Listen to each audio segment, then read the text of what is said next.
The last thing my husband said before tying me to a snow-covered pine was, look on the bright side, Clare. At least the funeral won't end, dice. Then smiled, climbed into the truck with his mother, and drove away. For a few seconds, he honestly thought the whole thing had to be a fever dream. The snow was coming down West Rock Peak National Forest seeking out to erase the tire tracks almost as soon as the tall lights disappeared. My wrists were tied behind the tree with orange utility rope. My left side burned every time I breathed. Ranger, my retired military working dog, stood pressed against my knee, whining low in his throat. 3 hours earlier, he had been lying in a private room at Evans Army Community Hospital outside Fort Carson. He was 46 years old, a sergeant first class and stubborn enough to have survived 22 years in uniform. 2 weeks before that, during a training mission overseas, a blast had thrown me against a concrete wall. He came home with cracked ribs, internal bleeding, and a spleen. The surgeons were trying hard not to remove. That Friday afternoon, Major Patel stood at the foot of my bed with his hands folded over a blue chart. Claire, he said, your body has been through a lot. I need to be honest. The next 48 hours are critical. My husband, Mark, sat beside me in his career jacket, rubbing his arm across my knuckles. Are you signs she might not make it through the weekend? He asked. Major Patel paused before answering. I'm saying we need to be prepared for that possibility. Mark lowered his head and started crying. At least he thought he was crying. His mother, Darlene, stood near the window with a paper cup of hospital coffee. She crossed herself even though he had never once seen her attend church unless my body was getting married or buried. Then Mark looked up and said, let me take her home. The doctor frowned. She still needs monitoring. She has hospitals. Mark said, you know how she is. If this is really the end, she should be in her own bed. I should have said no. That thought has visited me more times than I can count. But I was weak, tired, and scared. I wanted my kitchen, my old quilt, the sound of the furnace kicking on at 2 in the morning. I wanted to believe the man had shared those years with meant every word. By 5:30, a nurse had helped me into sweatpants and a Fort Carson hoodie. Mark signed the discharge papers. Darlene carried my medication bag. Ranger got in the back of Mark's Ford F-250 because he refused to stay behind. At first, the route looked normal. We passed South Academy Boulevard, then a gas station with a flickering Kiko sign. But instead of turning toward our house in Fountain, Mark kept heading west. Where are we going? He asked. Roads bad near home, he said. I know another way. Darlene stared straight ahead. That was when Ranger began growling, not loudly. Used enough to tell me no before I did. We were never going home. Mark drove another 20 minutes without saying a word. The heater hummed. The windshield wipe struggled against the heavy snow. Ranger had stopped growling, but he hadn't relaxed. He sat behind me with his nose pressed against my shoulder, watching Mark through the narrow gap between the seats. I knew that look. I'd seen it during training exercises years ago. Ranger only stared like that when he sensed danger. Mark, he said quietly, this don't feel like the way home. He kept both hands on the steering wheel. I know a shortcut. You've never taken this road. It's fine. Darlene didn't even glance at me. She was crawling through her phone like she was waiting for a doctor's appointment instead of reading with her dying daughter in love. The snow outside became thicker. The paved road disappeared beneath fresh powder, then turned into a narrow Forest Service road lined with towering pines. I recognized the area. During my years at Fort Carson, we'd occasionally conduct winter survival training nearby. There wasn't another house for miles. A cold feeling settled in my stomach. Not because of the weather, because something finally clicked. If I died out here, no one would question it. The doctors already believed I might not survive. A woman with severe internal injuries dying during a snowstorm. It would sound tragic, not suspicious. Mark slowed the truck to a stop in a small clearing. The engine ailed. Nobody moved. Finally, a unbuckled his seat belt. We're here. He frowned. Where? Instead of answering, he climbed out. Darlene followed. The passenger door opened and freezing air rushed inside. Come on, Mark said. I can't even stand. I help. For a split second, I believed him. He wrapped one arm around my waist and carefully lifted me from the truck. The pain nearly made me black out. Every breath felt like broken glass sliding through my ribs. Ranger jumped down beside us. His ears flattened. His body became rigid. Then I noticed the orange utility rope lying in the bed of the truck. The same rope Mark kept for hauling lumber. What are you doing? I whispered. He didn't answer. Instead, Darlene picked up the rope and handed it to him. The world suddenly became very quiet. Only the wind moved through the pine branches. Mark guided me toward a large snow-covered pine tree about 20 yards from the road. I can't walk anymore, he gasped. You don't have a toe. His voice had changed. It was flat, empty, almost bored. Then shoved me backward. My shoulders slammed against the rough bark. The impact sent a sharp pain through my side. Before I could react, he grabbed my wrists. What are you doing? No answer. The rope circled the tree. Once, twice, 3 times. I pulled it tight. I struggled, but my body simply didn't have the strength. Darlene. She looked at me with complete indifference. I backed your birthday cakes, he said. I took you to your appointments after your knee surgery, she shrugged. You were useful then. Mark stepped back to admire his work. The snow had already begun collecting on my shoulders. Ranger barked once, a deep sharp warning. Mark pointed at him. Stay. The command meant nothing anymore. Ranger ignored him and moved closer until his body touched my leg. Mark laughed. I guess I still think I can save you. I stared at the man I shared a home with for over a decade. What did he ever do to you? I smiled. Not angrily, not nervously, just calmly. As much as I appreciate your pension, I said. I've been ready to move on for years. He slipped his gloves back on and looked toward the truck. Then he turned to me one last time. Look on the bright side, he said with a grin. At least the funeral won't any dice. Darlene let out a dry little laugh. She won't tell us tonight. The two of them climbed back into the truck. The headlights swept across the trees. The tire spun for a moment before finding traction. Then they were gone. I listened until the sound of the engine disappeared into the storm. Silence settled over the mountain. My hands were numb. The temperature was dropping fast. I leaned my forehead against the tree and closed my eyes. A warm nose gnawed my cheek. Ranger. I wasn't whining anymore. I was studying the knots around my wrists. Then without hesitation, I began biting the rope. The first thing Ranger did was bite the knot. Not the rope around the tree. The knot. That wasn't luck. It was training. Years earlier, an Army K-9 instructor at Fort Leonard Wood had told me something I'd never forgotten. Most dogs pull, he said. The good ones solve problems. Ranger had always been one of the good ones. His teeth worked carefully, tugging instead of yanking.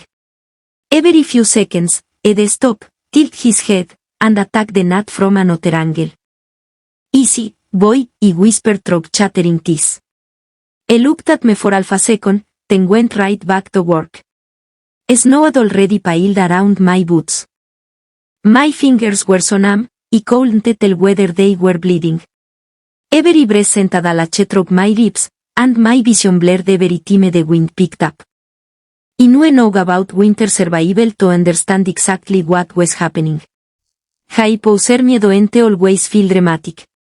Sometimes it begins quietly. You stop shivering. You stop thinking clearly. Then if you're unlucky, you simply get tired. Dangerously tired, I forced myself to stay awake. Talk, I matter. That's what we did taught younger soldiers during cold weather training. Keep talking. Keep thinking. Don't let your mind drift. My name is Clare Morgan, I said out loud. The sound of my own voice startled me. I'm 46 years old. Ranger kept chewing. I was born in Pueblo. The words came slower now.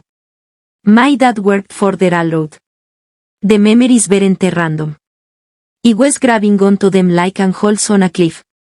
I remember joining the army at 24 after my divorce. People said I was too old to start over. Turns out they were wrong. I remembered meeting Ranger 8 years earlier at Lackland Air Force Base in Texas where military working dogs were paired with new handlers. The instructor had opened his kennel. Every dog barked. Every dog except one. A young German shepherd sat quietly in the back watching me. That's Ranger. The instructor said. What's wrong with him? Nothing. I don't seem interested. The instructor smiled. Oh, is interested. Studying you. I've been studying me ever since. Another gust of wind slammed into us.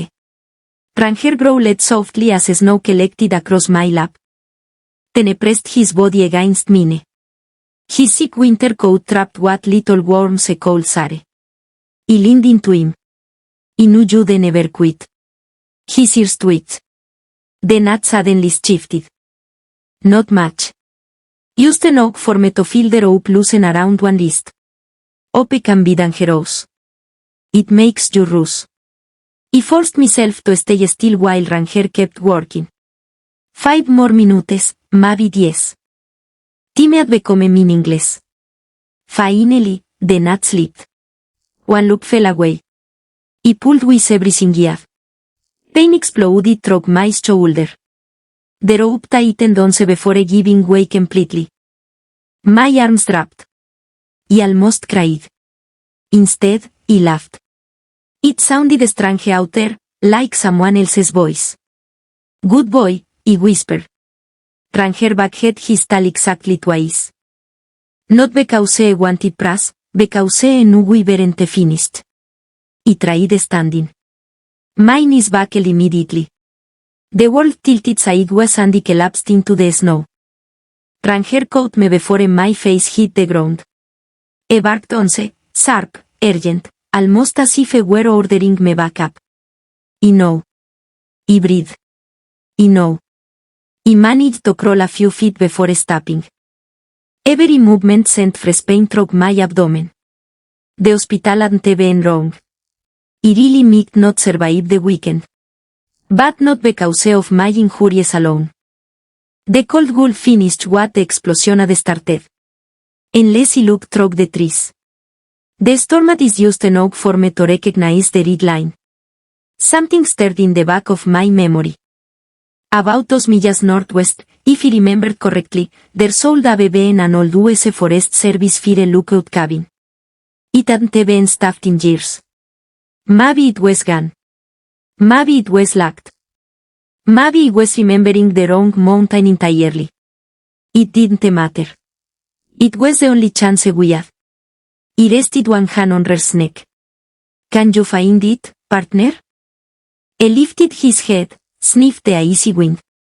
Then, without hesitation, he started walking. After a few steps, he stopped and looked back to make sure he was following. The first 10 yards felt like a mile. I couldn't stand for more than a few seconds before my legs gave out, so I crawled using my elbows and knees whenever the pain in my ribs allowed it. Ranger stood close, never more than a step ahead. Every few feet they stop, glance back, and what?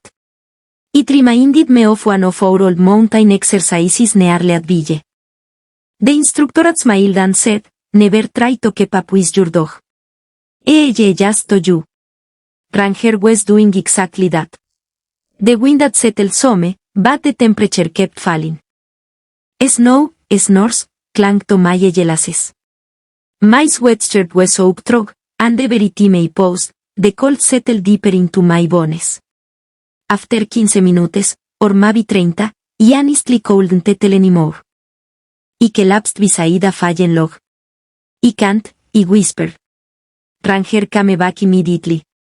And eyed my shoulder. I didn't move. I barked once, still nothing. Then I grabbed the sleeve of my hoodie and gave it a firm tug. Despite everything, I almost laughed. You always were bossy. He stalled back head once. I forced myself back onto my hands and knees. Another 20 yards, then another. The mountain seemed determined to test every promise I'd ever made to myself. Don't quit. One more step, one more breath, one more minute. The snow muffled everything except my own breathing. Then Ranger suddenly froze. His ears shot forward. I sniffed the air. Instead of continuing uphill, I turned sharply to the right. What is it? I trotted ahead through a cluster of pines. When I finally reached the opening, I almost cried. Half buried beneath years of snow stood an old Forest Service fire lookout cabin. It wasn't much, just a weathered wooden structure with faded green trim and boarded windows on one side. The porch sagged. The roof leaned slightly, but it was still standing. Please, I whispered. Please don't be locked. The front door resisted at first. I leaned against it with what little strength I had left. It cracked open. A rush of stall, dusty air drifted out. Inside the cabin looked exactly like something forgotten by time. A cast iron stove sat in one corner. A folding cot leaned against the wall. Shelves held dusty cans of bean soup, peaches, and instant coffee. Someone had left blankets folded inside a plastic storage bin. There was even a propane heater with 2 spare tanks. I stared at the room in disbelief. If this is a haven, it matters. They seriously need a cleaning crew. For the first time since Mark drove away, I smiled. Ranger walked the perimeter first. All a bit. I checked every room before settling beside the door. I locked it behind us, though I doubted anyone else was out in that storm. Getting the heater started took nearly 10 minutes because my fingers barely worked. When the small blue flame finally caught warmer slowly filled the room, I wrapped myself into wool blankets. They got hot. People don't always realize that warming up after severe cold can be painful. Pins and needles shot through my hands and feet. My ribs throbbed harder than before. I found a bottle of water in one of the cabinets and took tiny sips, remembering exactly what the combat medic had taught us. Slowly. Don't soak your body. Ranger curled up against my legs. His fur was still damp from the snow. He scratched behind his ears. You saved my life. He said without opening his eyes. Outside, the wind rattled the cabin walls. Inside, I finally allowed myself to think about what had happened. Mark hadn't panicked. He hadn't made a terrible mistake. He'd looked me in the eyes and left me there to die. That realization had more than the explosion ever had. Sometime before dawn, I drifted into a shallow sleep. I woke to a distant mechanical sound. At first, I thought I was dreaming. Then, Ranger lifted his head. His ears stood straight up. The engine grew louder. Not a truck, not a car, a snowmobile. Ranger barked twice, loud, confident. Somewhere outside, a man's voice echoed through the trees. Hello? He paused, then shouted again. Anybody in there? I looked at Ranger. He looked back at me. For the first time all night. I believed we might actually make it home. The man outside wasn't a sheriff. He wasn't a soldier either. He was a volunteer with El Paso County Search and Rescue named Bill Sanders, a retired firefighter from Woodland Park. I've been checking remote forest service routes after the snowstorm looking for stranded campers. Later, Bill told me Ranger was the one who found him. The moment Ranger heard the snowmobile, he bolted out the cabin door and disappeared into the trees. He thought he was leaving me. He admitted. Bill smiled. No, ma'am. I came looking for help. About 5 minutes later, Bill saw a German Shepherd charging through the snow, barking, stamping, then running back the way he'd come. He practically ordered me to follow him, Bill said. That sounded exactly like Ranger. The ambulance reached us nearly an hour later because of the weather. The paramedics loaded me into the back, wrapped me in heated blankets, and started 4 fluids before we even left the mountain. One of them looked at the bruises around my wrists. Jutaitos and nuts? I stared at the ceiling. My husband. I froze. I yelled the deputies know. I spent the next 3 days in intensive care at the Denver VA Medical Center. Major Patel visited on Sunday morning. When I walked into my room, I stopped dead. I don't believe this. You don't sound happy to see me. I laughed the first real laugh I'd heard in days. I've never been happier to be wrong. For the first time since the explosion, one of us smiled without pretending. Monday afternoon brought my first interview with Army's Special Agent Rebecca Collins. She wasn't dramatic, no intimidating questions, nor as voice. She simply pulled up a chair beside my bed. Tell me everything. So I did. From the hospital to the truck to the pine tree to Mark's joke about the funeral. She never interrupted. When I finished, she closed her notebook. MRS, Morgan, I still use Sergeant First Class. A faint smile crossed her face. My mistake. Then her expression became serious again. I don't think this started on Friday. What do you mean? I think someone had been planning your death for a while. I frowned. What makes you say that? Before answering, she looked toward the hallway. Another man stepped inside. Gray suit, leather briefcase, late 50S. He introduced himself as Daniel Foster. He worked for Armed Forces Mutual Insurance. I know this is difficult, he said gently. But I need to ask you something. I nodded. Did your husband recently ask about your life insurance policy? He thought for a moment. About 2 months ago, what exactly did he ask?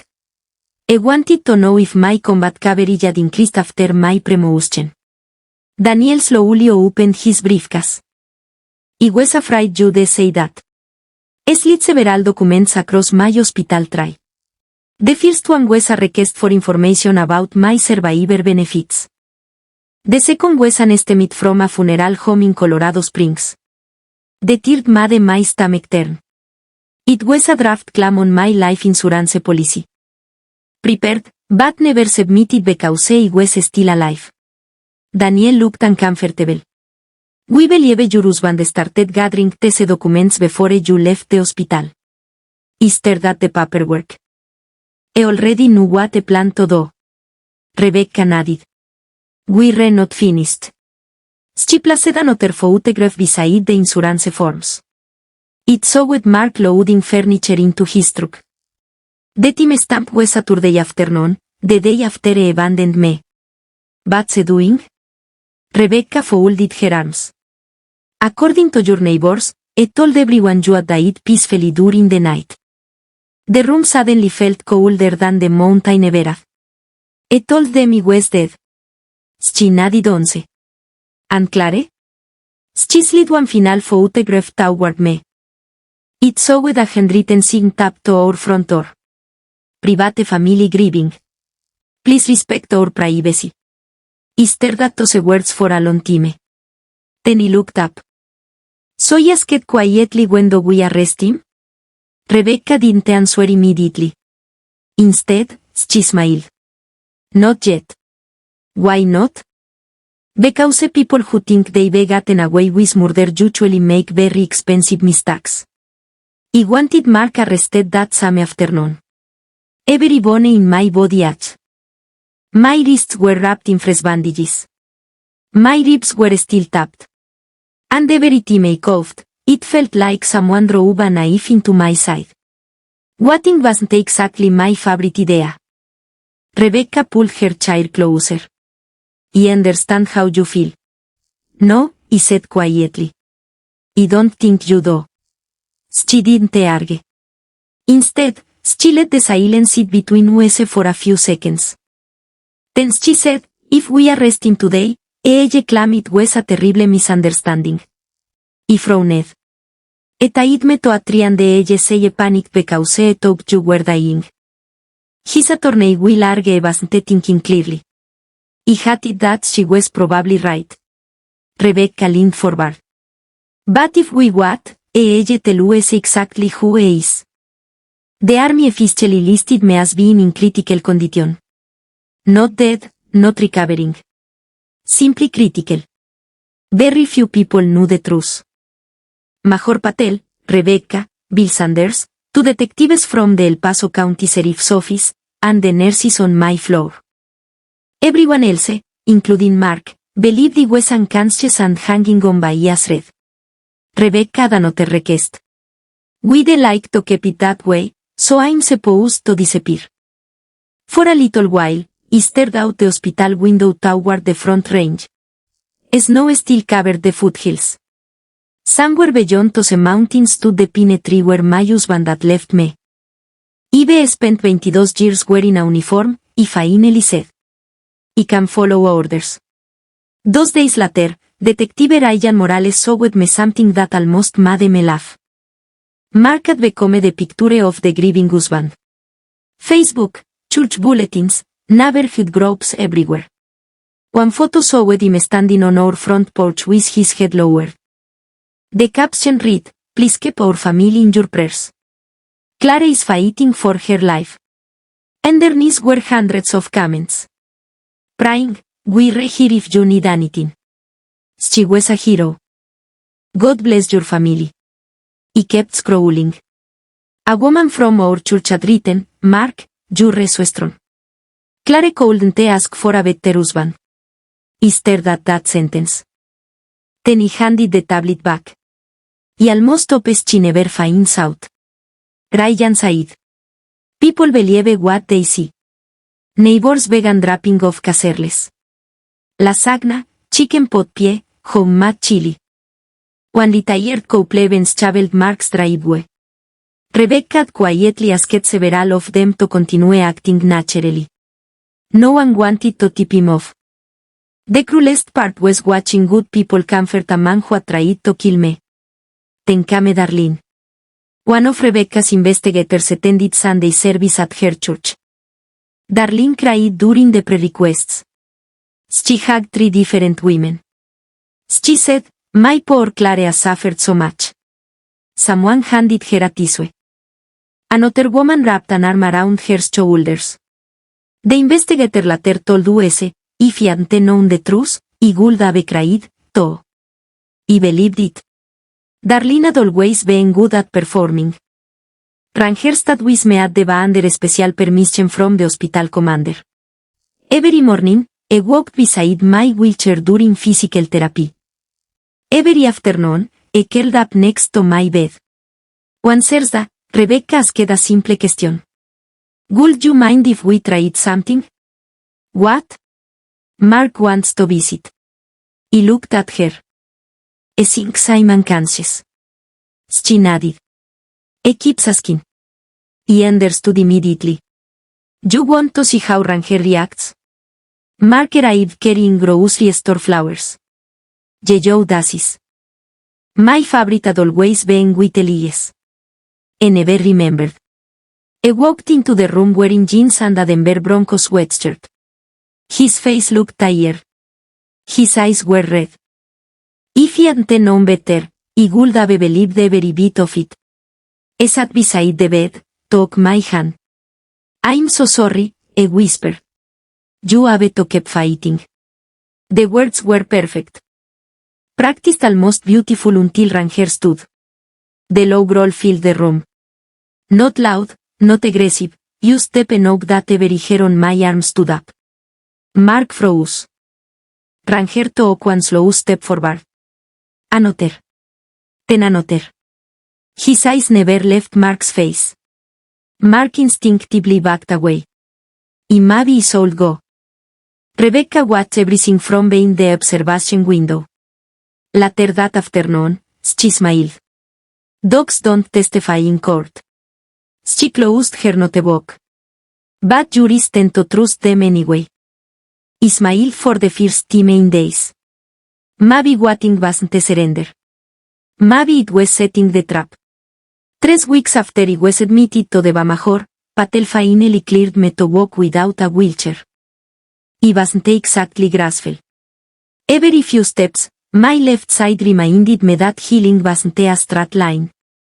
Don't get cocky, my physical therapist Karen said one morning as he finished another lap around the rehabilitation gym. He wasn't planning to, she grinned. Good, because your ribs disagree. Pain had become part of my daily routine. It wasn't as sharp anymore, but it lingered. Pulling on a sweatshirt head. Reaching for a coffee mug head. Even laughing, which he hadn't done much lately, came with surprise. In a strange way, he welcomed it. The pain reminded me he was still alive. Rebecca visited almost every afternoon. By 10, she'd stopped feeling like an investigator. She felt more like the kind of friend you make after surviving something terrible together. One Tuesday, she spread several folders across the small conference table in my hospital room. We've got more than we expected. He looked down at the stack. So, do I finally get to hear everything? You've earned it. She opened the first folder. GPS. Marks for that built-in navigation. Ed deleted the trip history. Unfortunately for him, modern vehicles kept more than one record. A forensic technician recovered everything. The route showed exactly what he'd already known. Evans Army Community Hospital, Weston Highway 24 into Pique National Forest, then back toward Colorado Springs. No stop at our house. No emergency room, nothing. Just one long trip into the mountains. The second folder contained photographs from a gas station. Conoco. Friday evening, 5:57 de la tarde. The time stamp showed Mark filling the truck before leaving town. About more than gasoline, Rebecca said. She slid another receipt across the table. Orange utility rope, work gloves, hand warmers, energy drinks. He stared at the paper. The rope? She nodded. About it less than an hour before picking you up. That one receipt changed everything. It proved the rope hadn't been sitting in the truck by accident. Ed planned it. The third folder was even worse. Bank records. 3 weeks before my injury overseas, Mark had quietly opened a new checking account. Only his name appeared on it. After he was hospitalized, nearly $18,000 disappeared from our joint savings. What was he doing? He asked, Rebecca answered carefully. We think he was preparing for life after you. The words landed harder than he expected. Not because they surprised me. Because hearing them out loud made everything real. I still found myself remembering better days. That's what hurt the most. Not the betrayal, the memories. Mark bringing me coffee before early morning Pacific time. Camping near 11 Millas Reservoir, slow dancing in our kitchen while chili simmered on the stove. Had any of it been real, or had he simply wanted it to be? One evening, I asked Rebecca exactly that. Do people fake love for those years? She took a long time before answering. I don't think it's usually that simple. What do you mean? I think people change. She looked toward the window. Greed as a way of introducing itself slowly. I talked about that conversation for days. Maybe she was right. Maybe he hadn't married a monster. Maybe he was an ordinary man become one without noticing. Meanwhile, Mark kept making television worthy appearances around town. Attended church, accepted sympathy, thanked people for their prayers. Even organized a charity breakfast for wounded veterans. When Rebecca told me that he actually laughed, a charity breakfast. She shook her head. I couldn't make this stuff up. Then she showed me another photograph. Mark standing outside my favorite diner in Colorado Springs. Across the table sat a blonde woman about 10 years younger than me. They were holding hands. I looked closer. I know her. Rebecca raised an eyebrow. Her name is Melissa. She worked with Mark 2 years ago according to surveillance photos. Their relationship hadn't started recently. It had started months before I deployed. I sat quietly for a long moment. Oddly enough, that discovery had less than I'd expected. By then, the marriage thought it was already gone. As Rebecca packed away the folders, she paused. We're close. How close? We have motive. She closed one folder. We have evidence. Another folder. And now, she smiled slightly. We're waiting for one mistake. I looked down at Ranger sleeping beside my chair. Somewhere out there, Mark still believed they won. I had no idea. His own greed was about to become our strongest witness. Rebecca called me just after 8 on a rainy Tuesday morning. I finally graduated from the hospital to a small rehabilitation apartment on the back campus. Ranger was stretched out on the living room rug, snoring so loudly, I almost didn't hear my phone vibrate. Her voice carried an excitement I hadn't heard before. Claire, what happened? I think I finally did it. I sat up straight. Did what? I got greedy. An hour later, I was sitting inside the CD office at Fort Carson with a mug of coffee I barely touched. Rebecca turned her laptop toward me. Take a look. It was an online marketplace listing. The seller was using a fake name. But the photographs, I recognized them immediately. My garage, my workbench, my storage shelves. I was selling my things. Army camping gear, snowshoes, fishing rods, power tools, even the antique Winchester rifle my grandfather had left me. I can't legally say tose, I said. I don't seem worried. Rebecca clicked again. Another listing appeared. This time, my stomach tightened. A wooden shadow box. Inside it sat Ranger's military service medals, his commendation ribbon, his retirement plaque, his Army K9 badge. The same display I'd done in my home office for years. I felt something inside me break. I sold Ranger's medals. Rebecca nodded or tried to. What Mark didn't know was that military working dog handlers tend to know one another. Not everyone, but enough, especially after retirement. The listing had been seen by retired Master Sergeant Tom Wheeler in Oklahoma. Tom had trained military working dogs for nearly 30 years. I recognized Rer's name immediately. Instead of buying the medals, I called Rebecca smiled. Sometimes the Army really is a small family. By that afternoon, investigators had obtained a search warrant.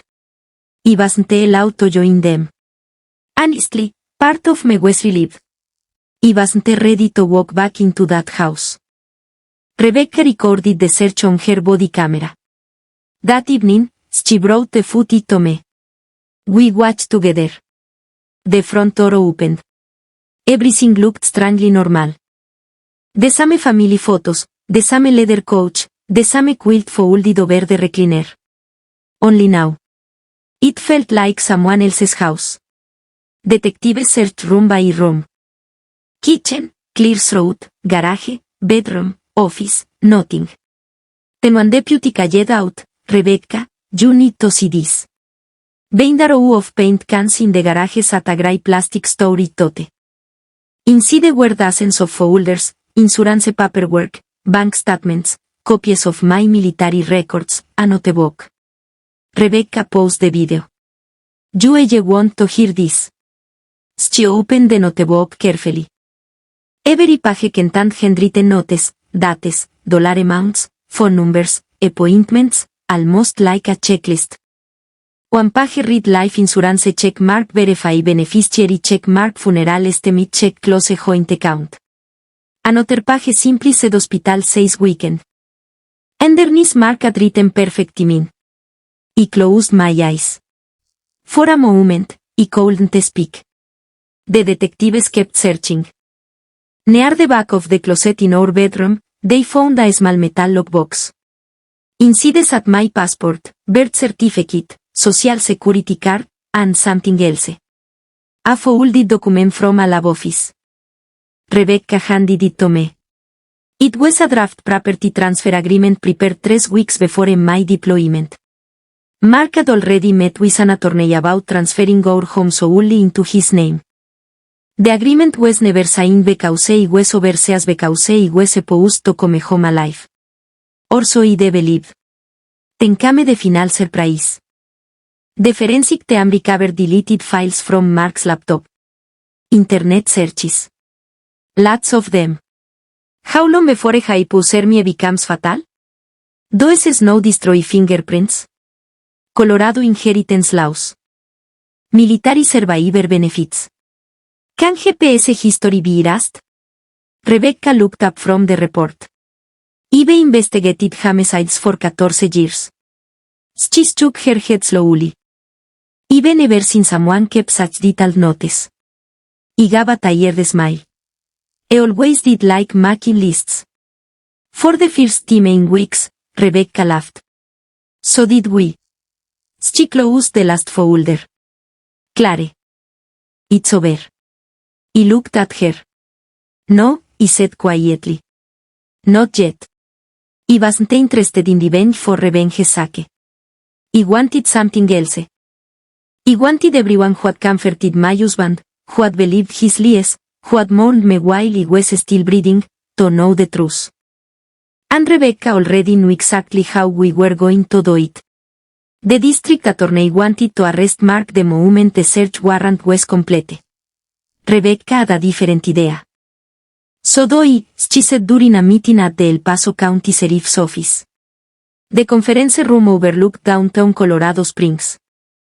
Outside the traffic moved along Nevada Avenue like any ordinary Thursday morning. Inside, half a dozen people studied the evidence spread across the table. GPS records, bank statements, insurance paperwork, photographs, the notebook, the internet searches.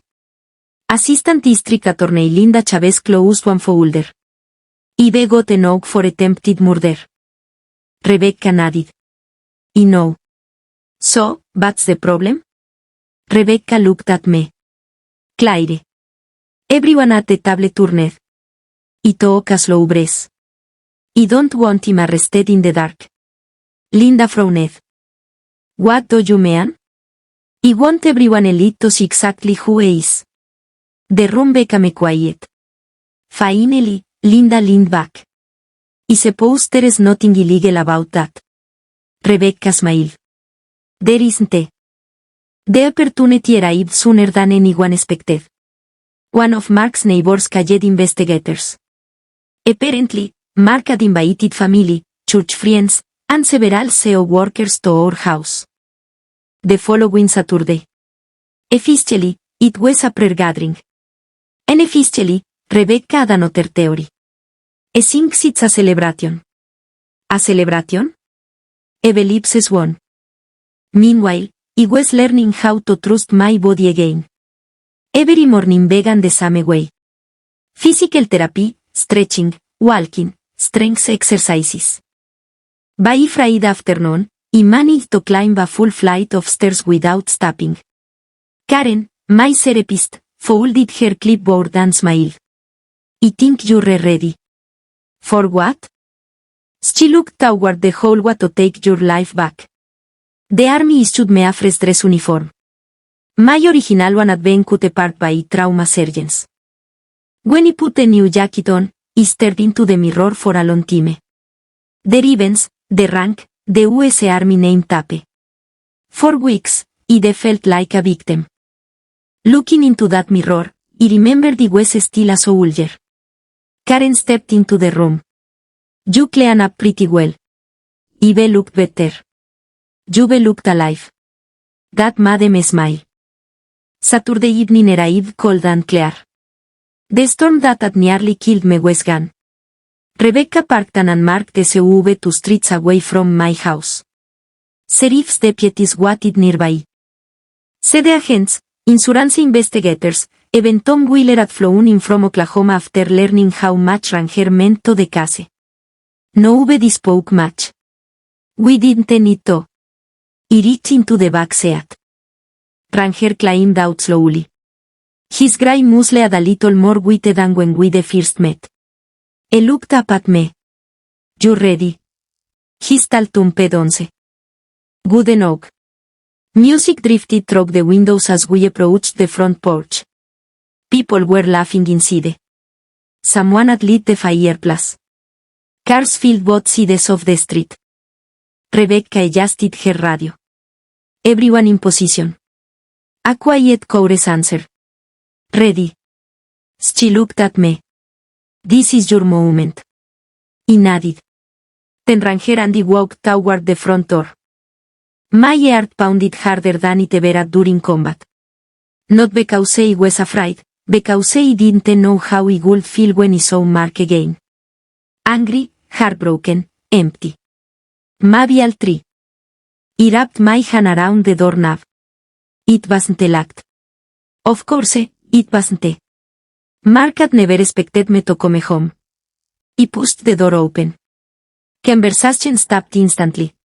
The room went silent. One woman dropped her paper plate. Someone near the fireplace whispered, "Oh my God." Mark slowly turned around. He was holding a glass of iced tea. The color ran from his face so quickly he took the mic fan for several seconds. Neither of us spoke. Then his eyes dropped. Not to me. To Ranger. The dog stood calmly beside my leg, watching him, waiting. Mark's hand began to shake. The glass slipped from his fingers. It chattered across the hardwood floor. He looked around the room at neighbors, friends, church members, people who had brought caserles, people who had cried with him. Then he looked back at my husband in a calm voice loud enough for everyone to hear. He said, surprised to see me. No one moved. The only sound in the room came from the grandfather clock in the hallway. Tick, tick, tick. Mark stared at me as though he was in a ghost. His mouth opened, but nothing came out. Darlene was the first to find her voice. She clutched the edge of the dining table and whispered. That's impossible." He looked at her. "No," he said calmly. "What's impossible is believing you two almost got away with it." The room remained silent. Several neighbors glanced back and forth between us, trying to understand what was happening. One of the women from church stepped toward Mark. "Mark, what is she talking about?" He finally managed to speak. "I don't know." He pointed at me with a trembling finger. "Claire," says confused. "The medication." He couldn't help smiling. He was already lying. Just like Rebecca predicted. "You told everyone he was dying." He said he was. "You told them you never left my side." He didn't. "You told them you prayed for me every night." He did. His voice cracked. "I loved you for just a second. I almost remembered the man they married. Then another memory replaced it. Orange rope, a snow-covered pine." His laughter. "That moment was gone forever." "I have one question," he said quietly. "When exactly did you start planning my funeral?" The color disappeared from his face. "What?" "The estimate. The insurance paperwork. The notebook. The internet searches." Every word landed like another stone. Mark's breathing became shallow. Across the room, Darlene suddenly straightened. "What notebook?" He looked at her. She looked back. For the first time, they realized they weren't standing on the same side anymore. The front door opened again. Sheriff's deputies entered first. Behind them came Special Agent Rebecca Collins, Assistant District Attorney Linda Chavez, to detectives, and an insurance investigator carrying several evidence boxes. Rebecca spoke clearly enough for everyone to hear. Mark Evans, held up a warrant.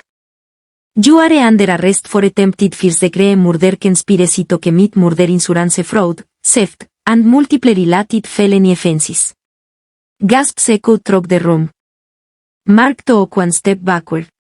This is ridiculous. Rebecca nodded toward one of the detectives. He opened the first evidence box. Out came the orange utility rope, still sealed inside an evidence bag. The second box held printed GPS records.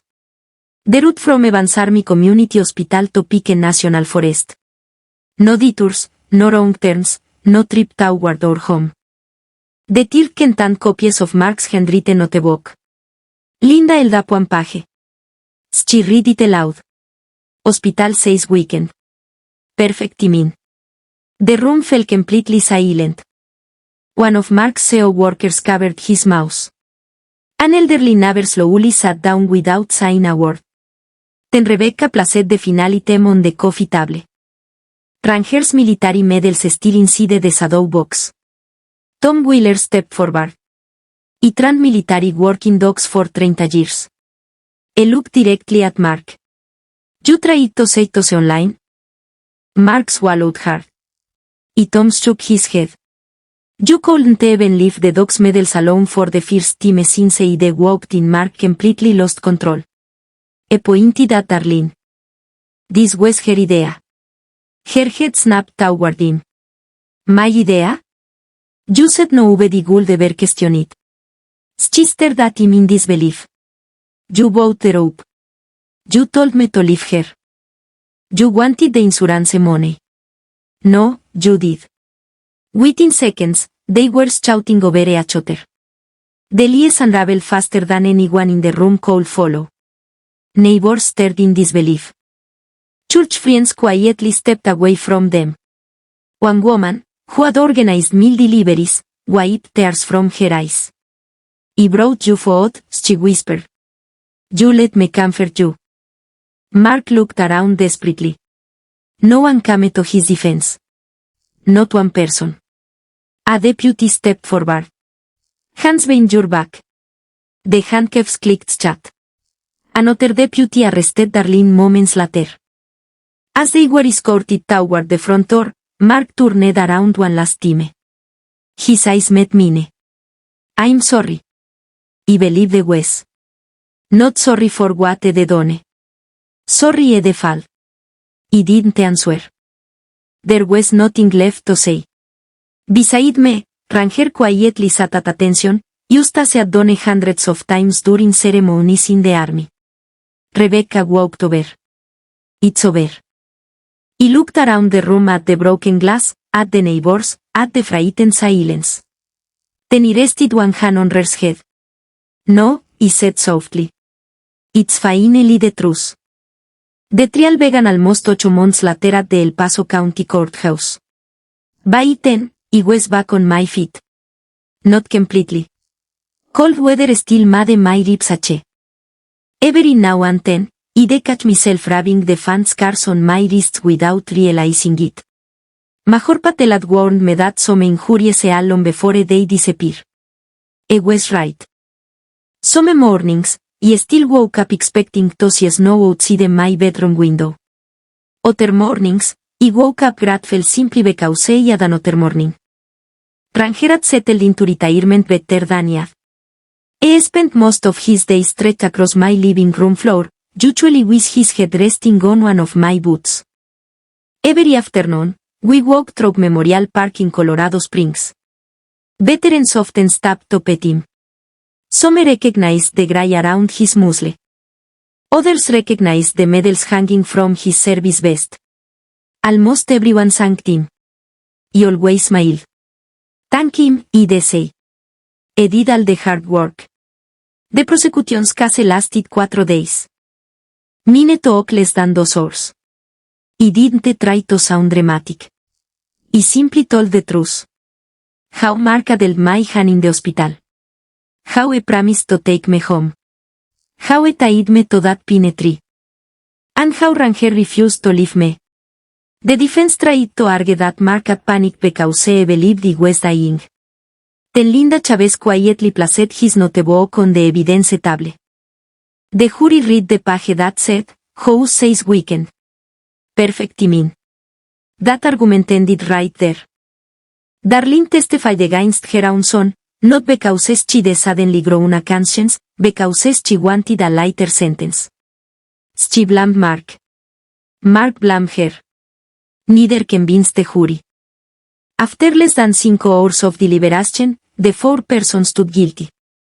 Every count: attempted first-degree murder, conspiracy, insurance fraud, theft. The judge sentenced Mark to decades in prison. Darlene received a shorter sentence because of her age and her cooperation, but she would spend many years behind bars as well. I didn't feel happy. Relieved, yes. Satisfied, maybe. Happy number. There wasn't anything joyful about watching 2 lives destroyed by greed. There was only relief that they couldn't destroy anyone else. About a year later, I sold the house. There were too many memories inside those walls. Some good, too many bad. With part of the insurance settlement and my military retirement, I started a small non-profit called Rangers Promise. Our mission was simple. Help retired military working dogs receive medical care, food, and living homes after their service ended. The first donation came from Bill Sanders. The second came from Tom Wheeler. Within 6 months, dozens of veterans had volunteered. Turns out, I wasn't the only one who believed those dogs deserved better. Every December, Ranger and I drive back into Pike National Forest, not to relive what happened, not to feed old anger. We park near the trailhead and walk until we reach the same snow-covered pine. I usually rest one hand against the rough bark for a minute, then we turn around and head home. That tree no longer reminds me of betrayal. It reminds me that survival sometimes arrives on 4 paws. People often ask me whether I had my ex-husband. The true surprise is them. That is exhausting. I'd rather spend my energy on people and dogs who choose loyalty over greed. Ranger is getting older now. His steps are slower. His muzzle is almost completely white. But every evening when I lock my front door, he still walks over, lies beside it, and quietly watches the room. Some habits never leave a soldier. Neither do the best partners. If my story stayed with you today, thank you for spending this time with me. I hope it reminds you that courage isn't always loud. And sometimes the greatest act of loyalty comes from the friend who never speaks a single word. Take good care of yourselves. And if you're lucky enough to have a faithful companion beside you, never take that gift for granted. The end.